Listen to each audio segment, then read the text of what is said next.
మహిళల భద్రతకు పెద్దపీట వేస్తోంది తెలంగాణ ప్రభుత్వం. మహిళల భద్రత కోసం ప్రత్యేక కార్యక్రమాలు చేపట్టిన హైదరాబాద్ పోలీసులు ఇప్పుడు ఓ సపోర్టింగ్ సెంటర్ని ఏర్పాటు చేశారు.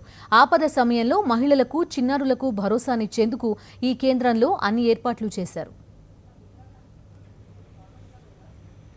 షీ టీమ్స్, హ్యాకింగ్ లాంటి విధానాలను ప్రవేశపెట్టిన పోలీసులు ఇప్పుడు మరో పథకాన్ని అందుబాటులోకి తెచ్చారు. వేధింపులకు, అణచివేతకు, అన్యాయాలకు, అత్యాచారాలకు గురవుతున్న మహిళలు, చిన్నారుల కోసం భరోసా కేంద్రాన్ని ఏర్పాటు చేశారు. ఆధునిక హంగులతో ఏర్పాటు చేసిన ఈ భరోసా సెంటర్లో బాధితులకు కావాల్సిన మానసిక, వైద్య, న్యాయపరమైన సలహాలు అందిస్తారు. అంతర్జాతీయ మహిళా దినోత్సవం పురస్కరించుకుని భరోసా సపోర్టింగ్ సెంటర్ను, వెబ్సైట్ను ఇప్పటికే అందుబాటులో ఉంచారు. తెలంగాణ రాష్ట్ర హోంమంత్రి నాయన నరసింహారెడ్డి సైఫాబాద్ ఆకాభవన్లో భరోసా సెంటర్ను లాంఛనంగా ప్రారంభించారు. ఈ కార్యక్రమానికి DGP Anurag Sharma, CP Mahender Reddy, Swathi Lakra, home principal secretary, NGO సంఘాలు, ఉన్నతాధికారులు పాల్గొన్నారు. మహిళల కోసం ఏర్పాటు చేసిన ఈ భరోసా సపోర్టింగ్ సెంటర్ రాష్ట్ర ప్రభుత్వం, హైదరాబాద్ పోలీస్, పలు స్వచ్ఛంద సంస్థల సహకారంతో పనిచేస్తుంది. మహిళల కోసం అనేక కార్యక్రమాలను చేపడుతున్న నగర పోలీసులను హోంమంత్రి కొనియాడారు. మహిళల రక్షణ కోసం తెలంగాణ ప్రభుత్వం కట్టుబడి ఉందన్నారు. సీ టీములు ఏ విధంగానైతే నమ్మకం కలిగించాయో, అల్లరి మూకలను అరికట్టేదానికి సక్సెస్ అయినాయో, ఈ భరోసా కేంద్రం కూడా తప్పకుండా సక్సెస్ అవుతుందని చెప్పి నాకు పూర్తిగా నమ్మకం ఉంది. మహేందర్ రెడ్డి గారు ఏది పట్టినా ఆయన వదలడు.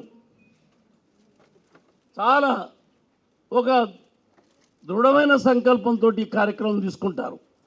మా డీజీ గారు సపోర్ట్ ఉంది, మా గవర్నమెంట్ సపోర్ట్ ఉంది.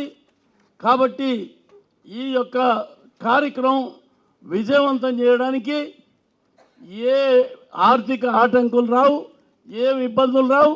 మీకు మాట్లాడి, ముఖ్యమంత్రితోటి మాట్లాడి, మీకు ఏదైనా ఎంత సాయం అంటే అంత సాయం తప్పకుండా ప్రభుత్వం తరఫు నుంచి వస్తుందని చెప్పని నేను మనవి చేస్తున్నాను. షీ టీమ్ తరహాలో ఈ భరోసా సెంటర్ కూడా మహిళలకు అండగా ఉంటుందని పోలీసు అధికారులు చెప్పారు. బాధిత మహిళలకు, చిన్నారులకు ఈ సెంటర్లో న్యాయం జరుగుతుందని పేర్కొన్నారు. ఇప్పుడు ఒక మహిళ సపోజ్ రేప్ విక్టిమ్ మహిళ ఉంటే, లేకపోతే ఒక పిల్లలు పాక్సో యాక్ట్ లో ఉన్న పిల్లలు ఉంటే, సెక్షన్స్లో ఎవరు ఆ విధంగా కేసెస్ ఉంటే వాళ్ళ కోసం అన్ని రకంగా సహాయాలు ఈ సెంటర్లో మేము అందిస్తాము.